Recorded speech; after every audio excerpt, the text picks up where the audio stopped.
नमस्कार, मैं डॉक्टर रावत आप सभी का स्वागत करती हूँ इस वीडियो में। इस वीडियो में हम बात करने वाले हैं प्रीमेच्योर ग्रेइंग ऑफ हेयर्स, जिसको हम बालों का सफ़ेद होना भी कहते हैं। जो कम उम्र में लोगों के बाल सफ़ेद हो जाते हैं, तो उसके क्या कारण होते हैं। पहली बात तो अगर हम कारणों की बात करें तो उसके कई कारण हो सकते हैं। पहला कारण जैसे कि हार्मोनल डिसबैलेंस, दूसरा कारण हमारा स्ट्रेस, डिप्रेशन, एंजाइटी, ये भी कारण हो सकते हैं। तीसरा जो है हमारा लाइफस्टाइल, जिस तरीके का लाइफस्टाइल हम आजकल फॉलो कर रहे हैं, इस वजह से भी लोगों के कम उम्र में बाल सफ़ेद हो जाते हैं। चौथा कारण है कि हम जो पॉल्यूशन वाली सिटीज़ में रहते हैं और डे टू डे लाइफ का जो रूटीन है, उसकी वजह से भी हमारे बाल कम उम्र में सफ़ेद हो सकते हैं। पांचवा कारण हमारा है कि हमारी डाइट में कुछ न्यूट्रिएंट्स जो होते हैं, हमारे मिनरल्स, विटामिन डी, इसकी डेफिशिएंसी, कैल्शियम, आयरन, जिंक, इनकी डेफिशिएंसी की वजह से हो सकता है। पांचवा कारण हो सकता है कि हम एनीमिक है या हमारे अंदर खून की कमी है, कमज़ोरी है, उस कारण से भी हमारे बाल कम उम्र में सफ़ेद हो सकते हैं। छठा कारण है कि हम आजकल कितने सारे केमिकल्स बालों पे अप्लाई करते हैं, शैम्पू के नाम पर, कंडीशनर के नाम पर, हेयर जेल के नाम पर, हेयर ऑयल के नाम पर। उनसे भी हमारे बाल जो है कम उम्र में सफ़ेद हो सकते हैं। जो हेयर स्प्रेज लगाते हैं हम लोग या हेयर जेल्स लगाते हैं, या कुछ हमने ट्रीटमेंट लिया है, हेयर ट्रीटमेंट लिया है, वो भी एक कारण हो सकता है। तो केमिकल्स भी एक कारण है। तो फिर इसके बाद हम बात करने वाले हैं उन होम्योपैथिक दवाओं के बारे में जो आपके जो कम उम्र में बाल सफ़ेद हुए हैं उनको सही कर सकता है। ठीक है, साथ ही साथ उनको आगे बढ़ने से भी ये रोक सकती हैं दवाएं। तो इस वीडियो में आगे हम बात करने वाले हैं उन होम्योपैथिक दवाओं के बारे में जो प्रीमेच्योर ग्रेइंग ऑफ हेयर्स में अच्छे से काम करती हैं। ये दोनों तरीक़ों से काम कर सकती हैं। ये आपकी सफ़ेद बालों का होना रोक भी सकती हैं, और ये आपके जो सफ़ेद बाल हो चुके हैं उनको काला भी कर देती है। दोनों ही तरीके से ये जो है काम करती हैं। तो ये हमारे पास दो तरह की दवाइयाँ हैं। एक तरह की दवाई जो हम लगाते हैं ऑयल में मिला के, या आप डायरेक्ट भी इसको लगा सकते हैं, और दूसरी तरह की दवाएं हैं जो हम खिलाते हैं पेशेंट को। तो पहले हम उन दवाओं की बात कर लेते हैं जिनको हम पेशेंट को खिलाते हैं। पहली दवा की अगर मैं बात करूँ तो वो है लाइकोपोडियम। लाइकोपोडियम का अगर आपको होम्योपैथी का थोड़ा सा ज्ञान है तो आप समझते होंगे, लाइकोपोडियम हम पेट के दर्द में, गैस में या बदहज़मी में देने के काम आ सकती है। लेकिन प्रीमेच्योर ग्रेइंग ऑफ हेयर्स में भी लाइकोपोडियम बहुत अच्छा काम करती है। अगर आपके जो वाइट हेयर्स हैं वो स्पॉट्स में हैं, यानी कि एक पूरा यहाँ पर स्पॉट है, वहाँ पर वाइट हेयर्स हैं, यहाँ पे स्पॉट्स हैं, वहाँ पे वाइट हेयर हैं, इसमें जो है लाइकोपोडियम बहुत अच्छा काम करेगी। दूसरा अगर हम बात करें तो हम बात करेंगे फॉस्फोरिक एसिड की। फॉस्फोरिक एसिड बहुत अच्छी दवा है सफ़ेद बालों के लिए। उसको हम किन लोगों में देते हैं जिनमें वीकनेस होती है, ठीक है, जो डिप्रेशन के मरीज़ होते हैं, या डिप्रेशन या एंजाइटी या स्ट्रेस की वजह से अगर आपके बाल सफ़ेद हुए हैं, तो आप फॉस्फोरिक एसिड का इस्तेमाल कर सकते हैं। ये एसिड फॉस के नाम से आती है। इसको आप 30 या 6 पोटेंसी में लें, और 30 को लेना है तो 2 बूंद सुबह, 2 बूंद शाम और 2 बूंद रात को लेकर सोएं। 6 में लेना है तो 6 की आप 2 बूंद सुबह, 2 दोपहर में और 2 शाम में लें। ऐसे इसको लगातार आप 15 से 20 दिन तक लें, आपको रिज़ल्ट देखने को मिल जाएगा। उसके बाद तीसरी दवा की अगर हम बात करें तो वो है फ़ॉस्फ़ोरस। फ़ॉस्फ़ोरस भी बहुत अच्छी दवा है इस प्रीमेच्योर ग्रेइंग ऑफ हेयर्स में। फ़ॉस्फ़ोरस को भी आपने 30 और 200 की पोटेंसी में लेना है। 2-2 बूंद सुबह, दोपहर, शाम, 1 महीने, 1.5 महीने तक लेना है। ठीक है।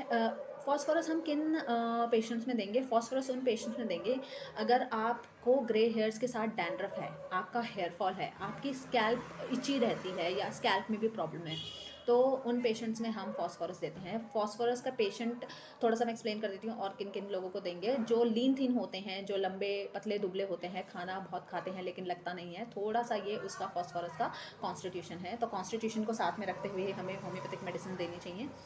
अगर चौथी मेडिसिन की मैं बात करूँ तो चौथी मेडिसिन है हमारी सिलीशिया। सिलीशिया भी बहुत अच्छा काम करती है प्रीमेच्योर ग्रेइंग ऑफ हेयर्स में। इसमें क्या होता है कि जिन लोगों को इम्प्रॉपर डाइजेशन होता है, ठीक है, डाइजेस्ट ठीक से नहीं हो पाता है, तो वाइटामिन्स, मिनरल्स और जो भी आपके क्या कहते हैं न्यूट्रिएंट्स होते हैं, वो डाइजेस्ट अच्छे से नहीं हो पाते हैं। वो आप उसको इनटेक तो करते हो लेकिन वो आपको लगता नहीं है। ठीक है, तो डाइजेशन का प्रॉब्लम जिन लोगों में है और लीन थिन है, जिनको ठंड बहुत ज़्यादा लगती है और खाना तो खाते हैं लेकिन बॉडी को लगता नहीं है, उन लोगों में अगर प्रीमेच्योर ग्रेइंग ऑफ हेयर्स हो रहा है तो साइलिशिया आप 6 30-100 तक की पोटेंसी में दे सकते हैं। 6 से आप स्टार्ट करो, एक महीना आप 6 लो, 3-3 4-4 बूंद दिन में 3 बार, फिर उसके बाद एक महीना आप 30 लो और तीसरे महीने में आप 200 लेना स्टार्ट कर सकते हो। ऐसे ही 3 महीने तक आपको लेना है, आपको रिजल्ट जो है देखने को मिलेगा। उसके बाद अगर हम बात करें तो हम एक मेडिसिन की और बात करते हैं जो है नैट्रम्यूर। नैट्रम्यूर भी इस तरह की कंडीशन को बहुत अच्छे से क्योर करती है। नैट्रम्यूर इसको बढ़ना से तो रोकेगी ही, साथ साथ में आपके जो बालों का कलर है वो वापस से ब्लैक हो जाता है। नैट्रम्यूर हम किन पेशेंट्स में देते हैं? नैट्रम्यूर उन पेशेंट में देते हैं जिनमें एनीमिया हो, एनीमिया यानी कि खून की कमी, वीकनेस रहती हो, लेथार्जिकनेस रहती हो, ठीक है, फटीग, जल्दी जल्दी थक जाते हो, जो नमक का इंटेक थोड़ा सा ज़्यादा करते हैं, ठीक है, उन पेशेंट्स में आप नैट्रम्यूर दे सकते हैं। नैट्रम्यूर भी 30 और 200 की पोटेंसी में आपने लेनी है। 30 लेनी है तो 4-4 बूंद दिन में 3 बार, और 200 लेनी है तो 2-2 बूंद दिन में 3 बार, ठीक है। उसके बाद हम आ जाते हैं जो मेडिसिन हमें लगानी होती हैं। एक मेडिसिन जो आप सब भी बहुत अच्छे से जानते होंगे, आर्निका। आर्निका का हमें टिंचर लेना है, मदर टिंचर, ठीक है। उसको आप ऑयल में मिला के जब भी आप लगाएंगे उसको मिला के रख भी सकते हैं, या जब आप लगाना चाहते हैं तो उसी टाइम 2 से 3 बूंद, depends on the length of your hair, आप मिला के लगा सकते हैं। ऐसा हफ्ते में 3 बार आपने वो ऑयल लगाना है। ऐसा ही मार्केट में आर्निका का ऑयल भी आ जाता है, उसी के साथ आप आर्निका के टिंचर को मिला के लगा सकते हैं। इसके अलावा जैबोरेंडी का टिंचर है जो हेयर हेल्थ के लिए बहुत अच्छा माना जाता है। उसको हम फॉलिंग ऑफ हेयर्स, डैंड्रफ में, स्कैल्प पिचिंग में, आपका हेयर बहुत थिन हो रहा है और रफ़ हो रहा है, फ्रिजी हो रहा है, तो जैबोरेंडी बहुत अच्छा काम करती है। थर्ड मेडिसिन जो है विंका माइनर के नाम से जानी जाती है। विंका माइनर को आप खा भी सकते हो। इसको 6 या 30 की पोटेंसी में आप ले सकते हो, जैसे 2-2 बूंद दिन में 4 बार लेनी है, 6 लेनी है तो, और 30 लेनी है तो 3-3 बूंद दिन में 2 बार लेनी है, सुबह शाम आप ले सकते हो। इसका टिंचर भी आप इस्तेमाल कर सकते हो। टिंचर को मदर टिंचर बोलना है जाके, और टिंचर आपको मिल जाएगा। तो उसको भी ऑयल के साथ, कोकोनट ऑयल, आप जो भी ऑयल लगाते हैं, कोकोनट ऑयल में सबसे ज़्यादा इफेक्टिव होती है कोकोनट ऑयल, ऑलिव ऑयल के साथ मिलाएं, और इसको आप दोनों के साथ मिला के फिर लगाइए, अप्लाई कीजिए हफ्ते में 4 बार, 3 से 4 बार अप्लाई करना है, ठीक है। फिर एक मेडिसिन आती है हमारी ओलियम जेकोरिस के नाम से।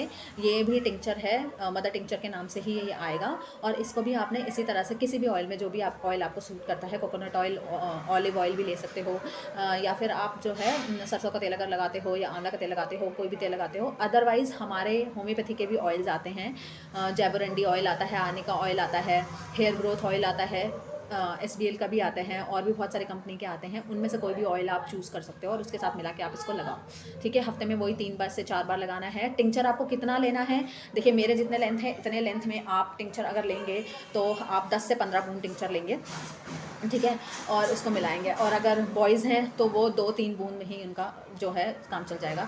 2 to 3-4 ड्रॉप्स आपने लेनी है, ऑयल के साथ मिलानी है और लगानी है। डायरेक्ट भी अप्लाई कर सकते हैं, लेकिन डायरेक्ट अप्लाई करने में क्या होता है, थोड़ा सा स्कैल्प को आपको इरिटेशन करेगा। अगर डैंड्रफ है, पहले से ही स्कैल्प में कोई प्रॉब्लम है, तो वो इरिटेट करेगा, ठीक है।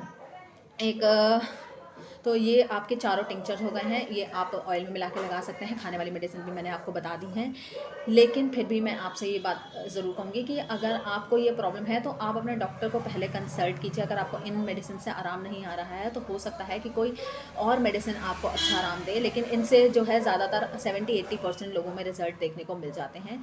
तो अगर आप ढंग से तरीके से इसको यूज़ करोगे, खाओगे भी और लगाओगे भी, तो अच्छे रिज़ल्ट जो है देखने को मिलेंगे। Thank you.